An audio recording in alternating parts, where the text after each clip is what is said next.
নমস্কার। আমাদের আজকের আলোচনা ইরান আমেরিকা শান্তি আলোচনা ব্যর্থ। মধ্যপ্রাচ্যে দীর্ঘদিন ধরেই চলছে ইরান আমেরিকার এক ভয়াবহ যুদ্ধ।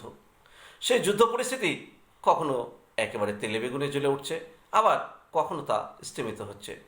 এরই মধ্যে একটি শান্তি চুক্তির বৈঠকের আয়োজন করা হয়েছিল পাকিস্তানে, কিন্তু সেটিও ব্যর্থতায় পর্যবসিত হয়ে গেল।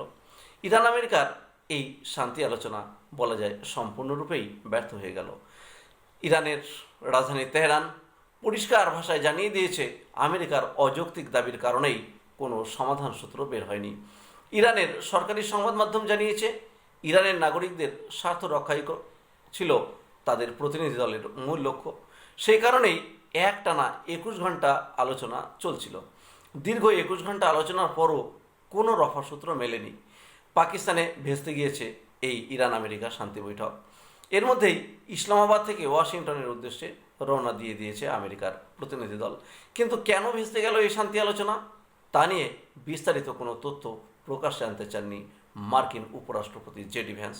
তবে প্রধানত ইরানের পারমাণবিক কর্মসূচি নিয়ে দুপক্ষের অসম্মতির কারণেই এই আলোচনা ব্যর্থ হয়েছে বলে মনে করা হচ্ছে।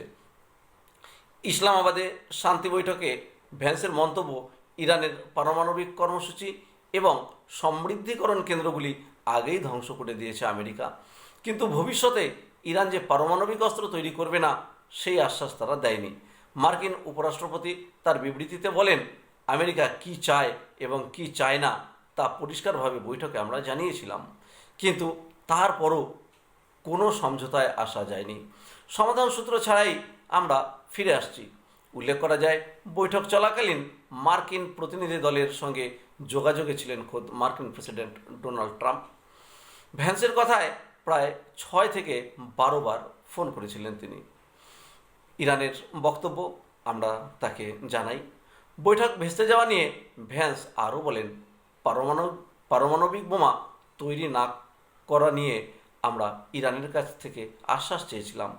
ওদের বলতে হবে যে ওরা বোমা বানাবে না এবং পরমাণু বোমা তৈরির জন্য প্রয়োজনীয় যন্ত্রপাতি বা উপাদানও হাতে রাখবে না।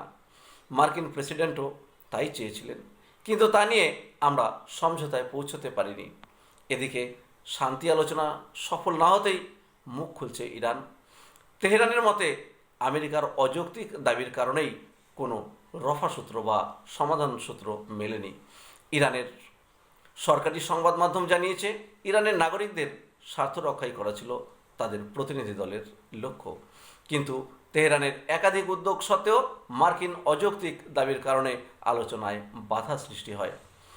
যাই হোক, তবে এখন কোন পথে চলবে এই ইরান মার্কিন যুদ্ধ পরিস্থিতি বিশ্বের রাজনৈতিক মহলে, সেটাই এখন আলোচনার বিষয়। অনেকে হয়তো আশা করেছিলেন যে কোনো একটা সমাধান সূত্র বেরোবে, সেটি বেরোলো না, সেই স্বপ্ন অধরাই থেকে গেল। অনুগ্রহ করে চ্যানেলটি সাবস্ক্রাইব করে সঙ্গে থাকবেন।